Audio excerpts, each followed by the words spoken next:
বৃক্ষরোপণ নিয়ে বহু আন্দোলন আজ হয়, বিশিষ্ট ব্যক্তিরা বৃক্ষরোপণ করেন, সেইগুলি ছবি তোলা হয় এবং দেখানো হয়।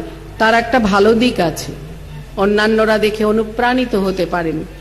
যেমন শ্রী শ্রী বাবামণির বৃক্ষরোপণের আদর্শ অনুসরণ করে আমাদের মেদিনীপুরবাসী একটি ভক্তগুরু ভ্রাতা লক্ষাধিক বৃক্ষ রোপণ করেছেন এবং তার জন্য বহু সম্মানে ভূষিত হয়েছেন, বহু স্থান থেকে পুরস্কৃত হয়েছেন, সরকারি বেসরকারি বিভিন্ন প্রতিষ্ঠান থেকে পুরস্কৃত হয়েছেন।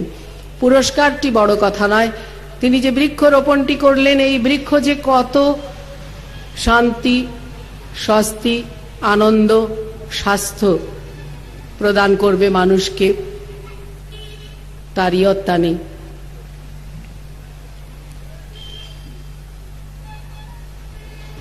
সেই বৃক্ষরোপণ শ্রী শ্রী বাবামণি করেছেন সেই সময়ে যখন শ্রী শ্রী বাবামণিকে বৃক্ষে জলসিঞ্চনের জন্য 2-2.5 মাইল দূর থেকে জল বয়ে আনতে হতো। চতুর্দিকে কেবল পাথর আর জঙ্গল, তার মধ্যে জল কোথায়? কিন্তু জল ছাড়া তো জীবন চলে না।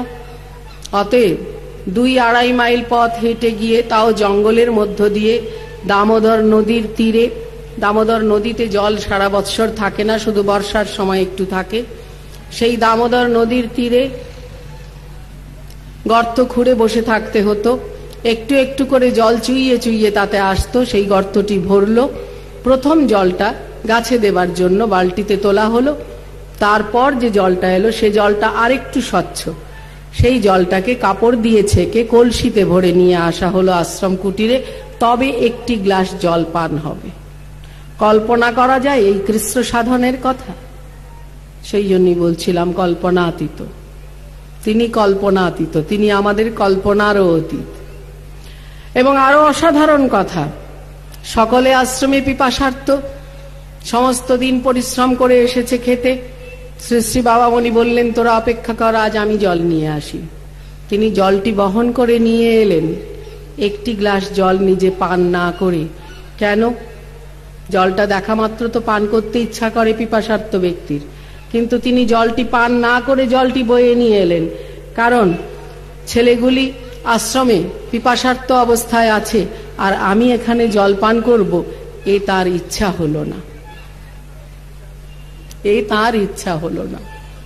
সেই জন্যই তার লেখনী থেকে কবিতা বেরোয়, একলা আমি মুক্ত হতে চাই না প্রাণনাথ, আমায় তুমি যুক্ত করো বিশ্বজনার সাথ।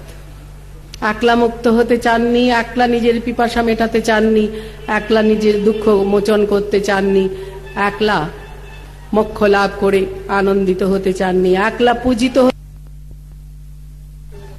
সুতরাং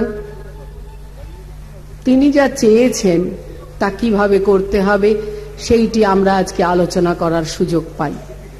তিনি যদি অল্পেই তৃপ্ত হয়ে সন্তুষ্ট হয়ে থাকতেন, তাহলে আজকে আমরা আলোচনা করার কিছুই সুযোগ পেতাম না।